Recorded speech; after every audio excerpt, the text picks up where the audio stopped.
Hello, everyone, and welcome into the Sun Devil Source 2-Minute Drill. I'm Blake Neiman here with Chris Cartman, following Kenny Dillingham's Monday press conference ahead of the bye week for ASU. And after reviewing the Texas Tech film, Dillingham thought that ASU maybe installed a little bit too much during the week, might have felt overwhelmed. They faced 4 different schemes for the first 4 weeks, so how's that been challenging for them? Yeah, well, I think when you win your first 3 games, you can maybe get a little bit too excited and push too much into your game plan, pump it up a little bit too much, and then that can take away from your ability to execute some of those things, particularly on the road. I think they sort of realized that that was a factor when you have a redshirt freshman quarterback, a bunch of guys that you're kind of working with for the very first time. They have a veteran interior offensive line that I think struggled in this game more than anticipated, particularly against how poor that Texas Tech had been with their run defense and overall defense. And so this was, I think, an alert to them that they needed to take another look at that. And Dillingham talked about wanting to do some self-scouting this week, some self-reflection. What are some areas you think they're going to be focusing on internally?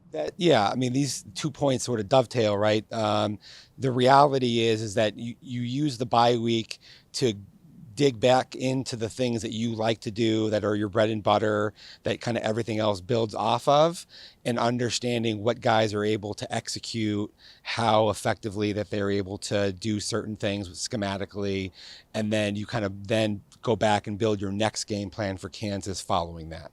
And Texas Tech was a loud environment. It was pretty ruckus, and he talked about how that's going to be pretty much all the Big 12 environments. That's something that he didn't necessarily have in the Pac-12, and now ASU facing that. He also wants that same home field advantage in Tempe. So how do you think that is progressing along, and how that's going to be a challenge for them? Look, this is different than the Pac-12. Pac-12, you knew, okay, some of these road environments, they're not like you go to Stanford or Cal or whatever. It's maybe not going to be that difficult of an environment. And then other teams, you know that they're going to have better athletes on average, quite frankly, than ASU, Oregon, USC. This is an ultra competitive conference where on any given Saturday, either team can win most of the games. And Dillingham said, he used a "did you see that score? Did you see that score?" sort of a sentiment. BYU, Kansas State, one example.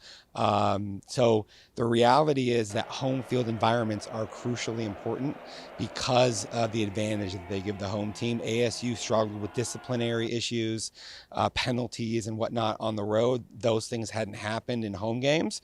And so Dillingham pretty much implored ASU's fans to show up, get as close as you can to a sellout, create a hostile environment, because that's very important in winning. They'll look to create that in a couple of weeks here at Mountain America Stadium against Kansas. But for now, they'll be on the bye week. We'll have full coverage through it. That's Chris Cartman. I'm Blake Neiman. Thanks for tuning in to this 2-Minute Drill.